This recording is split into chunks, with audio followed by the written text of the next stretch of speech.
नमो नमः। भवतां सर्वेषां स्वागतम। विद्यार्थियों, आप सभी का स्वागत है संस्कृत कक्षा में। और आज हम आपसे चर्चा करने जा रहे हैं बीए भाग तृतीय के पाठ्यक्रम में सम्मिलित तर्क संग्रह के विषय में।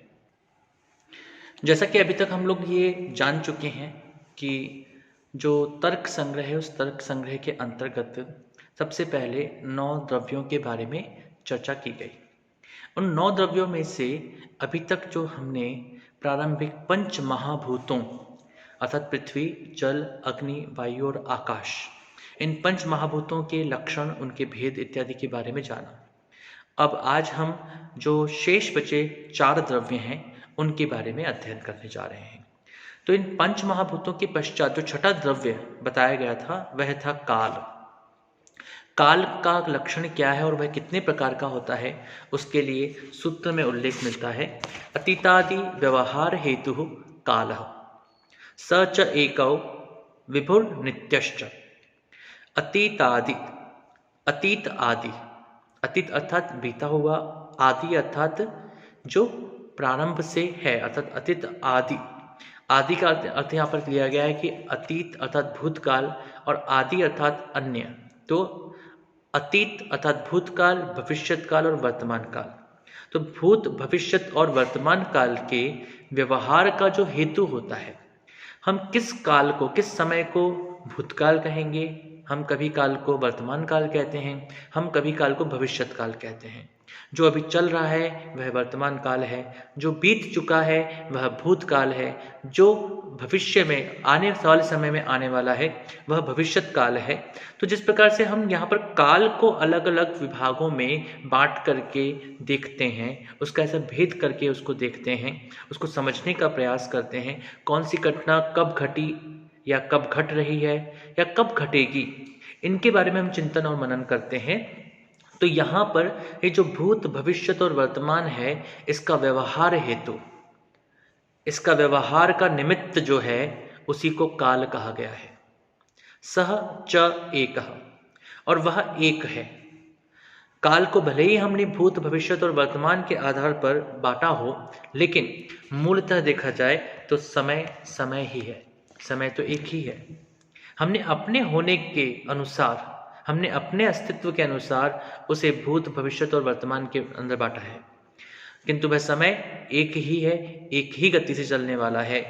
वह काल एक है, विभु वह व्यापक है, और नित्य वह नित्य भी है। तो वह काल एक है, व्यापक है और नित्य है।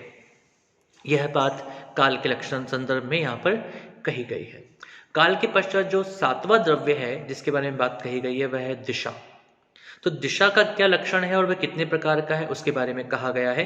प्राच्यादि व्यवहार हेतु दिक् सा च एका नित्या विभ्वीच।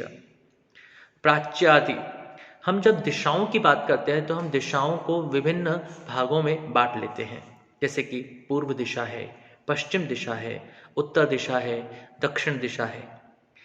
तो यहाँ पर जब हम पूर्व, पश्चिम और उत्तर, दक्षिण के आधार पर अलग अलग स्थानों को, अलग अलग स्थितियों को हम बांट करके देखते हैं, तो इसका व्यवहार हेतु अर्थात जिसके आधार पर, जिसके कारण या जिसके निमित्त से हमने उन्हें प्राची अर्थात पूर्व, पश्चिम, उत्तर, दक्षिण आदि के का व्यवहार हम करते हैं, वह उसका जो कारण है, उसका जो निमित्त कारण है, उसका जो असाधारण कारण है, उसे ही दिशा कहा गया है।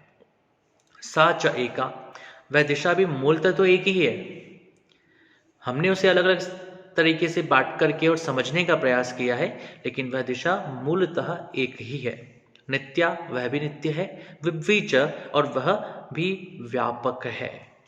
इसके पश्चात जो अगले 2 द्रव्य हैं, उन 2 द्रव्यों के बारे में बात करते हैं।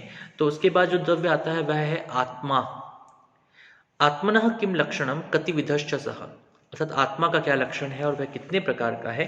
तो आत्मा के लक्षण के बारे में यहाँ पर कहा गया है, ज्ञानाधिकरणम आत्मा।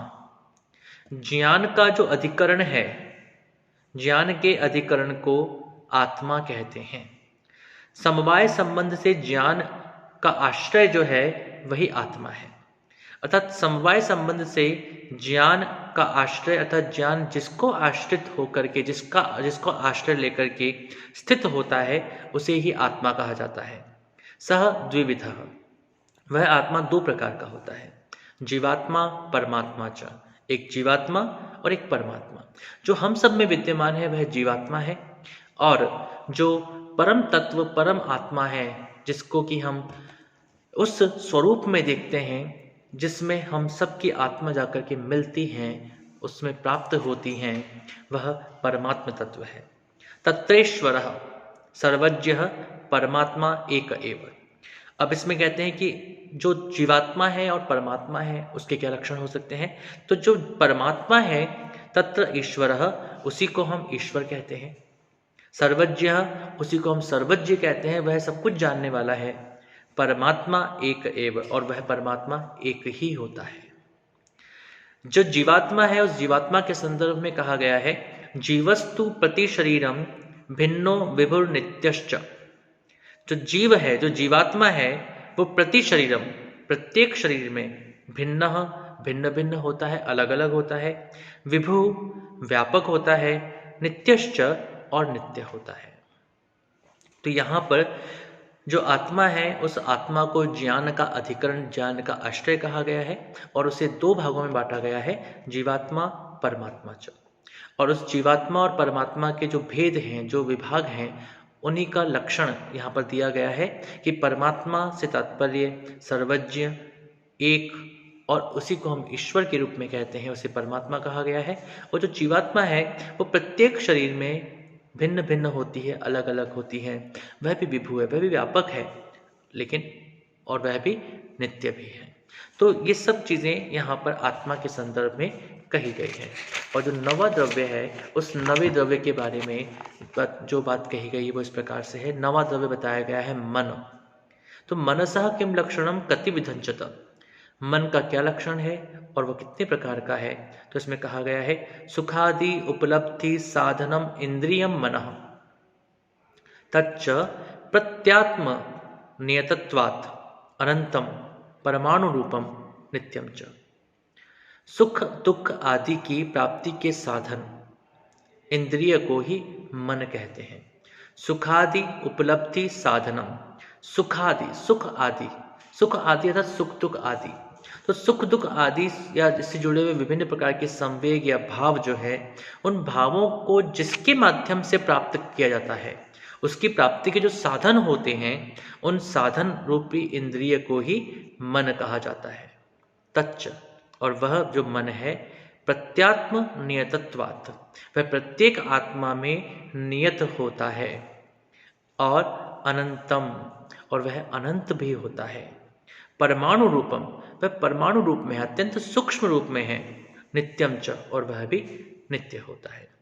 तो हमने यहां तक आते आते देखा कि 9 द्रव्य, पृथ्वी जल अग्नि वायु आकाश, फिर काल दिशा आत्मा और मन, ये जो 9 द्रव्य हैं, ये 9 द्रव्य क्या होते हैं, इनका लक्षण क्या है और इनके कितने भेद हैं, उनको अति संक्षेप में यहाँ तक बताया गया है। अब जो अगला चरण है, अगला पाठ होगा, उस अगले पाठ में हम जानेंगे कि गुण क्या होते हैं।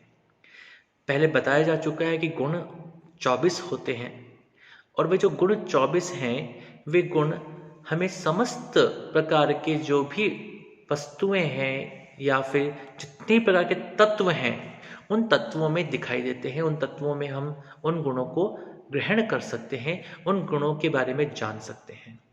तो यहाँ पर भी इस स्थिति के अंदर हम इन 24 गुणों के बारे में अध्ययन करेंगे।